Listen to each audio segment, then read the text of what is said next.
Smart మీటర్ల విషయం మనం చూసుకున్నట్లయితే ఇప్పుడు మన రాష్ట్రం మొత్తం ఒక విధంగా స్మార్ట్ మీటర్లకు సంబంధించిన ఒక చర్చ అయితే జరుగుతుంది. అదేమిటంటే ఇప్పుడున్న విద్యుత్ మీటర్ల ప్లేస్ లో స్మార్ట్ మీటర్లు అయితే టీడీపీ ప్రభుత్వం అయితే తీసుకువస్తుంది. అయితే ఇదే టీడీపీ ప్రభుత్వం వైఎస్ఆర్సీపీ పార్టీ అధికారంలో ఉన్నప్పుడు అంటే 2019 నుంచి 2024లో ఇదే టీడీపీ ప్రభుత్వం స్మార్ట్ మీటర్ల వల్ల ప్రజలకు లాస్ వస్తుందని, అలాగే స్మార్ట్ మీటర్ల వల్ల ప్రజలకు ఎటువంటి ప్రయోజనం లేదు, అలాగే ప్రజలకు ఇది ఒక గుదిబండ అని స్మార్ట్ మీటర్ల విషయంలో ఒక నెగిటివ్ ప్రచారం చేసింది.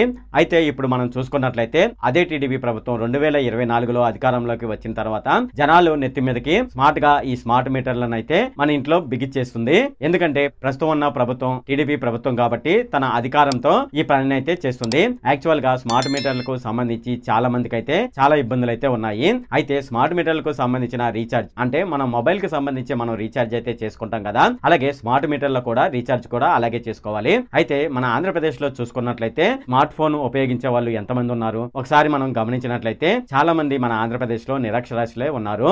ఎక్కువ మంది స్మార్ట్ ఫోన్ అయితే వాడడం లేదు. ఒకవేళ రీఛార్జ్ చేసుకోవాలంటే వాళ్ళు ఏ విధంగా చేసుకోవాలి? సో స్మార్ట్ మీటర్లు అనేది అంత కరెక్ట్ కాదని నాకైతే అనిపిస్తుంది. సో స్మార్ట్ మీటర్లు వల్ల ప్రయోజనం ఉందా లేదా అనే విషయాన్ని మీరు కింద ఉన్న కామెంట్ సెక్షన్ లో అయితే తెలియజేయండి. ఇప్పుడు మనం ఈ వీడియోలో ఈ స్మార్ట్ మీటర్ల వల్ల లాభాలేంటి నష్టాలేంటి, అసలు ఈ స్మార్ట్ మీటర్లు అనేది ప్రజలకు ఉపయోగకరంగా ఉంటుందా లేదా అనే విషయాలు మనం ఈ వీడియోలో డిస్కస్ చేద్దాము. హాయ్ ఫ్రెండ్, నా పేరు సతీష్ బాబు. నేను ఎప్పటికప్పుడు రియల్ ఫ్యాక్ట్స్ సంబంధించిన వీడియోలు అయితే చేస్తూ ఉంటాను. ఎవరైతే నా ఛానల్ ని కొత్తగా చూస్తున్నారో వాళ్ళైతే తప్పకుండా సబ్స్క్రైబ్ బటన్ మీద ప్రెస్ చేసి సబ్స్క్రైబ్ అయితే చేసుకోండి. ఇప్పుడు మనం వీడియోలోకి అయితే వెళ్ళిపోదాం. స్మార్ట్ మీటర్లు అనేది సాంప్రదాయక మీటర్లు అంటే మనం ప్రస్తుతం ఉపయోగిస్తున్నటువంటి మీటర్లతో పోల్చినట్లయితే అవి టెక్నాలజీ పరంగా ముందున్న మీటర్లుగా ప్రభుత్వం అయితే చెప్తుంది. అయితే వీటి యొక్క ఉద్దేశం ఏంటంటే వినియోగదారులకు అలాగే డిస్కామ్ కంపెనీలకు పారదర్శక సౌకర్యం కల్పించడమే. అయితే స్మార్ట్ మీటర్ల వల్ల ప్రయోజనం ఏంటి అనేది ఇప్పుడు చూద్దాము. దీని తర్వాత స్మార్ట్ మీటర్లు వాడడం వల్ల మనకు వచ్చే నష్టాలు ఏంటి అనేది కూడా మనం చూద్దాము. రియల్ టైం విద్యుత్ వినియోగ సమాచారం స్మార్ట్ మీటర్ల ద్వారా మనం తెలుసుకోవచ్చు. అంటే మనకు స్మార్ట్ మీటర్లకు సంబంధించినటువంటి ఒక యాప్ అయితే ఉంటుంది. ఆ యాప్ లో మనం ఎప్పటికప్పుడు అయితే చెక్ చేసుకోవచ్చు. లేదంటే దానికి సంబంధించిన వెబ్ పోర్టల్ ద్వారా మనం ఎప్పటికప్పుడు స్మార్ట్ మీటర్ కు సంబంధించిన పూర్తి వివరాలు అలాగే మన బిల్లు అన్ని విషయాలు మనం ఆన్లైన్ ద్వారా చెక్ చేసుకోవచ్చు. అంటే ఒక విధంగా చెప్పాలంటే రియల్ టైం ఇన్ఫర్మేషన్ అనేది మనం చూసుకోవచ్చు. ఒకవేళ మనకు అధిక బిల్లు అంటే మనకు ఎక్కువ బిల్లు వచ్చిందనుకోండి, ఆ విషయాన్ని మనం ఆ యాప్ ద్వారా ఈజీగా గుర్తించవచ్చు. అంటే మనకు ఎందుకు ఎక్కువ బిల్లు వచ్చిందనే విషయాన్ని ఇప్పుడు మనం లైన్ మ్యాన్ ద్వారా తెలుసుకుంటున్నాం కదా. ఇప్పుడు అలా కాకుండా స్మార్ట్ మీటర్లలోనే ఈజీగా తెలుసుకోవచ్చు. మనకు ఇప్పుడు చూసుకున్నట్లయితే లైన్ మ్యాన్ మనకి ఇచ్చే బిల్లులో తప్పులు ఒప్పులు ఉన్నట్లయితే మళ్ళీ మనం అవి గుర్తించి లైన్ మ్యాన్ వచ్చే వరకు ఎదురు చూసి అతన్ని అడిగి తెలుసుకోవాల్సి ఉంటుంది. అదే మనకు స్మార్ట్ మీటర్లలో మనం చూసుకున్నట్లయితే స్మార్ట్ మీటర్ల బిల్లులో ఏమైనా తప్పులు ఉన్నట్లయితే మనం అక్కడే చెక్ చేసుకోవచ్చు.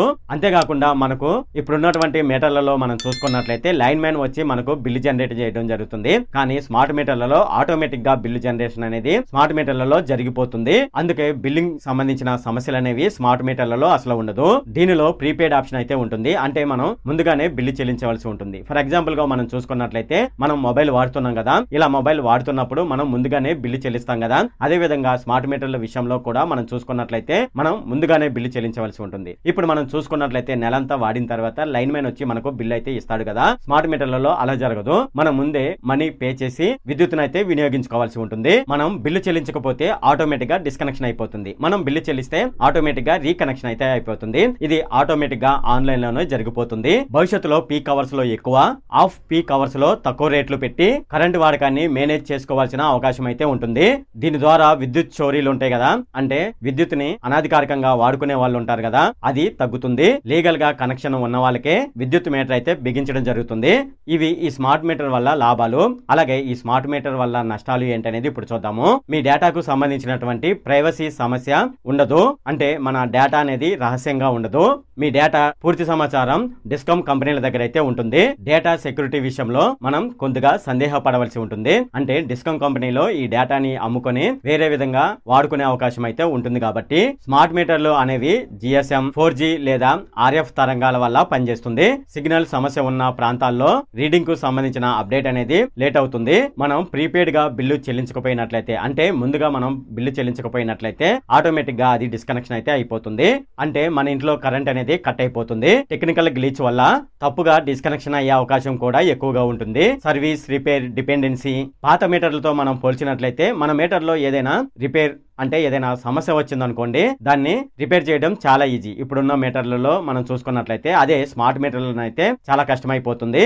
దీనికి సంబంధించి డిస్కామ్ కంపెనీల మీదే మనం పూర్తిగా ఆధారపడవలసి ఉంటుంది. ఇక స్మార్ట్ మీటర్ ధర మనం చూసుకున్నట్లయితే సుమారుగా 2500 నుంచి 3500 వరకు అయితే ఉంటుంది. అయితే కొన్ని రాష్ట్రాల్లో దీన్ని ఫ్రీగా కూడా అందిస్తున్నారు. అయితే ఈ స్మార్ట్ మీటర్ అనేది మనం ఒకేసారి కొనుగోలు చేయకపోయినా సరే వాళ్ళు స్మార్ట్ మీటర్ అయితే మనకు తెచ్చి బిగిస్తారు. అయితే దానికి సంబంధించిన డబ్బులు ఉంటాయి కదా, అంటే 2500 నుంచి 3000 వరకు ఉంటుందని ఇంతకు ముందు చెప్పుకున్నాం కదా. ఆ డబ్బులు అనేది మనకు నెల మన కరెంట్ బిల్లులో వేసి మన దగ్గర నుండే అవి వసూలు చేయడం జరుగుతుంది. ఇవే కాకుండా స్మార్ట్ మీటర్ మెయింటెనెన్స్ అని, అలాగే స్మార్ట్ మీటర్ కు సంబంధించినటువంటి ఫీ అని 10 రూపాయల నుంచి 30 రూపాయల వరకు మన దగ్గరే వసూలు చేస్తారు. ముందస్తుగానే మనం డబ్బులు పే చేసి విద్యుత్ వినియోగం చేసుకోవాలి కాబట్టి క్యాష్ ఫ్లో అనేది ఎక్కువగా ఉంటుంది.